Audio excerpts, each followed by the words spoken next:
Hey guys, it's Ross, and I want to do a video for you guys just touring all of my fig trees, giving you, an individual look at some of these trees. Um, I think this is something that people would enjoy and would be curious to see. I have many different trees that's going on in the backyard, and I decided because there's so many varieties, it's hard to go over each one, especially in one video. I'm going to do this in different parts, and I'll come at you guys with different parts of each individual tree. So this part right here, each section, I guess, of my trees has a different purpose. And this, I guess this isn't really purposeful, but these trees back here are my larger trees. And it starts out with the 10 gallons here, and then it goes over to the 15 size gallons, and then in the back we start out with 30 gallon size pots. So I want to go over these trees with you guys real quick, one by one, talk about as many varieties as I can, and kind of help you along the way, I guess. So if you have any questions, I guess, about a particular variety that I went through, don't hesitate to ask. This first variety is raspberry latte, and raspberry latte is supposed to taste like raspberries, right? It's supposed to be a very tasty fig. I've seen pictures of it. It's clear. It's going to taste very good. I got this tree from my friend Peter Lee, along with the other 30 gallon size pots that I have. I ended up having to downsize them.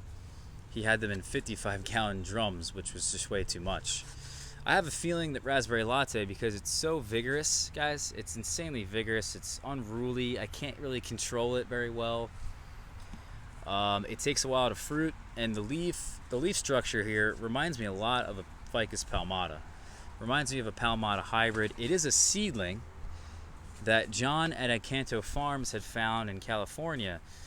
He has a huge collection in California, and on his property there's all kinds of seedlings that come up, and this was one that proved to be very tasty. The problem with it is that it takes forever to fruit. I mean, literally forever. You could have this tree for like 5 years and get very little fruit off of it. So my friend Peter gave me a tree that has fruited for him for like 3 years now, and I decided, you know what? I'll just buy it off of him, and then I'll use my other raspberry latte tree, which is right over here. We'll use this guy and we'll graft different varieties onto it. It'll be a great rootstock because it's so vigorous, and so far it has. We have 2 grafts that have taken here, one right here and one over here. Easily 2 to 3 feet of growth now. This is Mega Celeste, and this over here is Izmir. And Izmir, I think, is going to be one of them varieties, guys, that is really tasty. It's going to be one of them that people are going to be looking out for and trying to get in their collections, and I think rightfully so. This one comes from Bulgaria, and I don't think it was bred there, but it's a Bulgarian fig for whatever reason, and Kirill Donov has that in his collection, and it's just now arriving in the United States. So if you are looking for this one, just be a little patient. It's going to take probably a couple years for many people to get this fig. But I think it's going to be well worth it, so I'm excited for that fig. And, we also have over here my Italian 258. I also have one in the ground. And something weird this year, I talked at great length about my Italian 258. This is probably my favorite fig overall for many reasons, but something weird that's going on this year is we've got 2 figs that form together to form one. So that's kind of weird.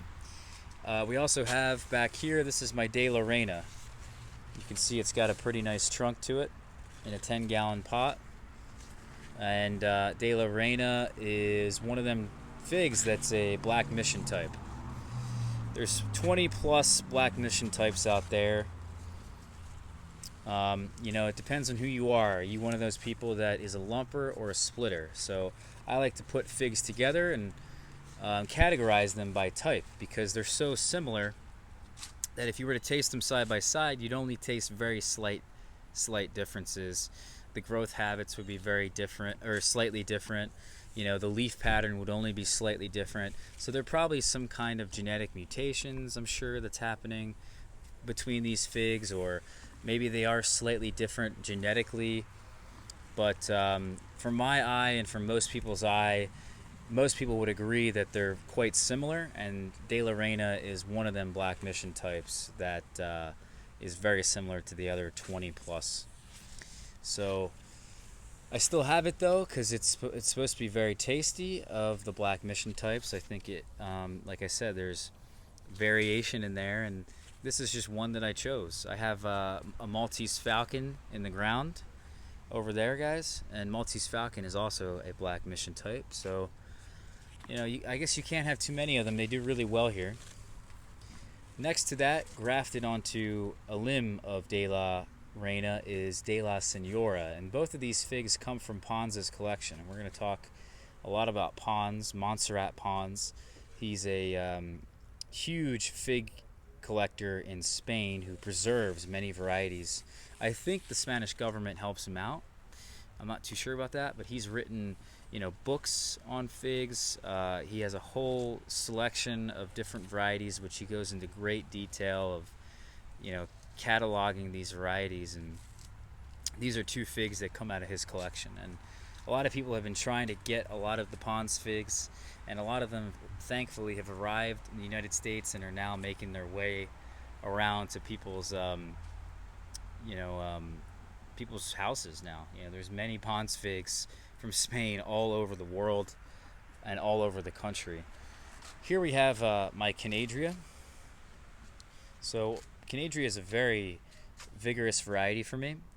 It was one of my largest trees last year in a 5-gallon size pot, but we buried it. So we buried it in the ground, and we didn't bury the entire pot, but we buried the bottom third of the pot.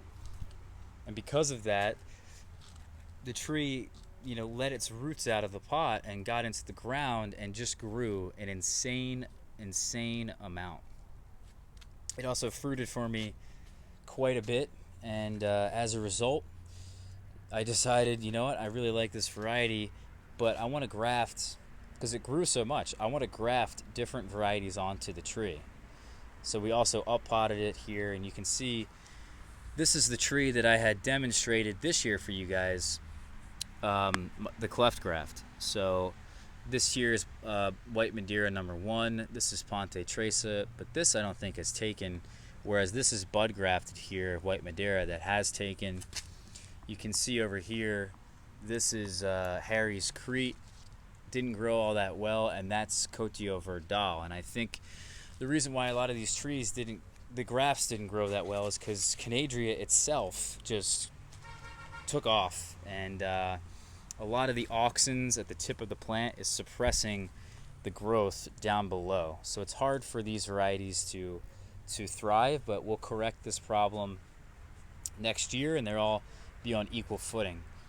That's kind of something you have to deal with when you're growing Franken-figs. Another Franken-fig back here, where we have 3 different varieties in the same tree. This is 3 varieties, I believe, from a grower in Italy. His name's Nicky.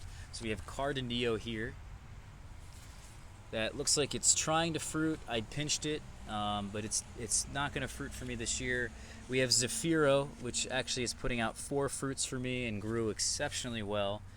And then we have down here another variety called Dulce Cauderai, and I could pinch all 3 of these and get more fruit. I could get fruit off of them, but it's just too late in the season now to successfully ripen them here in Pennsylvania. So behind that Franken-fig is a Black Madeira KK in a 30-gallon size pot. Probably one of the best figs you can have in a large pot. This Black Madeira KK has this guy's name attached to it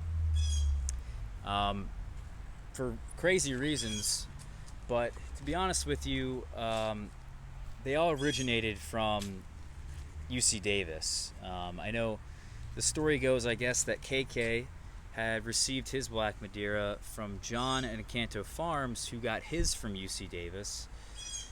But this was like 20 years ago or something like that. So they all are originally from the same source, is what we believe. But the KK version is believed to be healthier. It doesn't have the fig mosaic virus that has been spread throughout the fig community and through various fig orchards in the United States now. It's really widespread throughout UC Davis, and as you can see, my UC Davis definitely isn't as healthy. This is what fig mosaic virus looks like, guys. But you know what? On the same tree is very healthy leaves, very healthy limbs, and more fruit than my Black Madeira KK. My Black Madeira UC Davis is in a 10-gallon size pot. That's in a 30-gallon size pot, and there's less fruit on it. There is still quite a bit, but pretty exceptional, I guess. Any Black Madeira is a good Black Madeira in my mind. Next to the Black Madeira is Martinenca Ramada, and Martinenca Ramada is one of them figs, guys, that takes forever to fruit. Forever. I mean, how much heat does this variety need? It's just like insane how long it's taking for this guy to put out fruit. I have never ripened a Martinenca Ramada.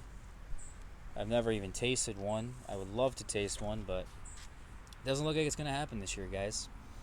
This one really looked like it was doing exceptionally well in the greenhouse, and I had high hopes this year that I would get to try it, but we're putting an air layer on for somebody, and we also have some limbs down here which may grow so that next year I could maybe air layer for somebody, but this is really the main growth here that I want to keep, and we'll try to maintain this so you get to a point where we can maybe get some fruits next year off this tree. If I don't get fruits off this tree next year, I think I'm going to get rid of this. So you don't fruit, you're gone. But anyway, guys, the next tree is a Franken-fig. I mean, it's just lost in this mess of figs. We have LSU Tiger here, so look at the leaf patterns with me real quick. We have this tree right here. Let's see if I can give you guys a good shot. This fig here is Sweet Joy. That fig up here is LSU Tiger. And then back in here, so this fig is Col de Dame Blanc. So we've got a lot of figs really close together. I should really move one of them out of there. But LSU Tiger is very vigorous, and it grows so well. I had actually pruned this thing with the intention of fixing the shape, but instead I think I made it so bushy that it's actually maybe a bad thing. And the thing's loaded with fruit. This one's also in a 30 gallon size pot. You can see there's fruit all up in here. And the tree is very good for this climate. It fruits reliably. It does well with the moisture. It has Celeste in its parentage. It's just overall a good fig, and I'm glad I have it, especially in a large pot like this, because it's going to be a workhorse for me. It's always going to put out fruit every year, and it grows so well. I think a huge plus to this variety is its huge leaves. It really is ornamental. This will be a really nice tree for many people's yards, I think, and really most of the country, guys. And Col de Dame Blanc, another fig that's from my friend Peter, and this one's doing quite well, but he had pruned it back so hard that when I got it, it had to really form all these new branches for itself. And if I pinched it right now, the thing would have like 150 figs on it. But would they ripen in time? No. So unfortunate, but this year coming up, I'm not going to prune it really that much at all, and we'll get fruit much earlier in the season than we did this year. And then Sweet Joy, we have a few different varieties grafted onto this tree. But again, we have the main fig, the main variety, similar to my Canadia, how Canadia just took off and left the other varieties in the dust. The same thing happened with my Sweet Joy Franken-fig, and we've got various different varieties on here. Let's give you guys a better look at this. So here's one graft that's growing sideways because of the rain. And then we have another graft down here. We got Figo Safenio Oscuro. We have Scora Vavatsica and Strawberry Verde. Strawberry Verde's got fruit on it. Figo Safenio Oscuro also has fruit on it, and both of those grafts are doing quite well and have grown, you know, 1.5 foot or so. But the Sweet Joy has really taken off and messing with things. So, and Sweet Joy didn't even fruit. That's the crazy part, right? So Canadia only put out 1 fig in this scenario. Sweet Joy, I don't think is even going to put out 1 fig. Yet it's taking up all this energy from the grafts that actually will fruit for me, which really stinks. This tree right here is my Cavaliere. I'll back up for you guys. You get a decent shot of this fig.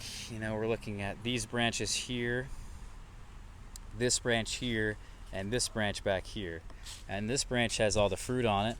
I think largely the reason for that is because this is the thickest of the branches, and thicker branches usually lead to more fruit. So we'll get to taste this variety. It's supposed to be very good. I mean, the fruit quality is going to be really exceptional. Next to my Cavaliere is my Smith, and it's dropping a couple leaves. I don't know why that is, but we air layering this tree 4 different places here, and I've talked at great length about my Smith. You can see it's growing well, it's very healthy, blah blah blah blah blah. It's a really tasty variety. Down here is my Martinenca, not Ramada. This is just regular old Martinenca. And Martinenca, you know, just like every Ramada fig out there, you know, like Borda Sote Negro Ramada or Panache or Martinenca Ramada as an example, that was like a mutation, right? So there is the original Martinenca tree somewhere. There is the original un-Ramada Panache out there. I forget what that one's called. And there's also Borda Sote Negra. So Borda Sote Negra, you know, is the same thing as a lot of other figs out there. Borja Sote Noir, Rojotto Nero. But there was a sport mutation on one of the limbs of Borda Sote Negra, and that's how it became Borda Sote Negra Ramada. And the same thing is happening here with this tree. This is not this is the unmutated version of Martinenca Ramada. Okay, then this is Col de Dame Gris. My Col de Dame Gris took a hit in the greenhouse this year, and it should have fruit on it, and we just up-potted these though, so I'm not too worried about them. You know, a lot of these trees, I'm trying to just get them to grow quite well. Trying not to air layer as much as I can. You know, very few air layers I put on this year to try to get these guys in a larger container to be more productive for the next year. So Col de Dame Gris though, any Col de Dame is a good fig, guys. They're just very late for the season here, and you know what? They just take a while to mature. So it's one of them figs, just like the Black Mission types, the Adriatic types, the Col de Dame types, and Raspberry Latte off on its own. They take like 3 years to really mature and put out decent numbers of fruit. Back in here is my Figoin, or Verdino del Nord is really the name for it, and it's quite productive. I'm finding it has the ability to dry on the tree, at least in Italy. I'm air layering this one for a friend, and yeah, it's quite early and productive. I think it's going to taste really good. I had a couple figs off of it last year, but it was quite late in the season. It's a smaller variety, smaller fig. But I have 2 versions of Verdino del Nord. Another version of it is right here.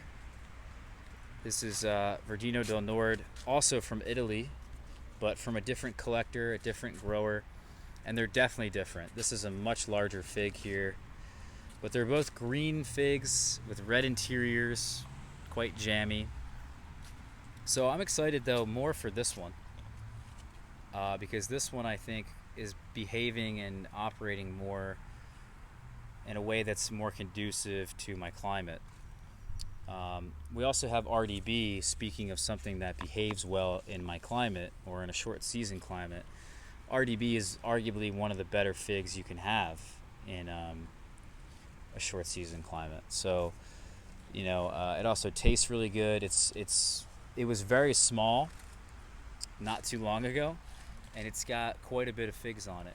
I got my tree from PA Figs at Bass's Fig Gathering last year in 2017. PA Figs, if you guys know, he has fig varieties that he's done, or fig videos that he does. He has a channel himself, and Nick is such a nice guy. He gave me an RDB. I think it was an air layer, if I'm not mistaken, or maybe he rooted it as a cutting. I don't know, but this is his tree now, and it has just grown an unbelievable amount since he gave it to me. One of my fastest growers, to be honest with you.